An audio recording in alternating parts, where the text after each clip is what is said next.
আসসালামু আলাইকুম। এই বেগুনগুলো না অনেক সুন্দর করে যত্ন করে আমি মাখছি। এই তো শুকনো শুকনো মরিচের গুঁড়া, ধনিয়ার গুঁড়া, একটু আদা বাটা, একটু জিরা বাটা, সব কিছু দিয়ে সুন্দর করে মাখছি। কারণ কি জানেন, আমার হাজব্যান্ড এই বেগুন ভাজা খুব পছন্দ করে। আমার ছেলেও খায়, আমার ছেলেও অনেক ভালো লাগে ছেলে। কিন্তু এরকম করে একটা ফ্যামিলিকে যদি যত্ন করি না, ইনশাল্লাহ সেই ফ্যামিলি কখনো ভেঙে যায় না। আর ওর মাঝে যদি ওই যে দুই একটা পোকা বেগুন থাকে, অর্ধেক কেটে ফেলে দিতে হয়।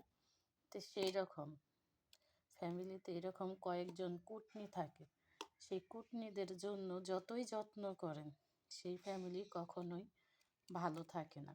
যেমন আমার এই বেগুনে কিন্তু কোনো পোকা ছিল না, তাই আলহামদুলিল্লাহ আমি যে অবস্থায় আছি সেই অবস্থায় খুব ভালো আছি, সুখী আছি।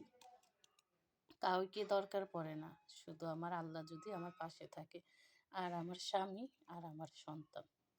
এভাবে বেগুন ভাজা করে খেলে খুব ভালো লাগে। আমি একটু 20 মিনিট এভাবে রেখে দেব, তারপর আমি বেগুনটি ভাজবো। তেলও কম লাগে আর বেগুন ভাজাটাও অসাধারণ হয়। কেমন হলো দয়া করে কমেন্টে জানাবেন। আল্লাহ হাফেজ।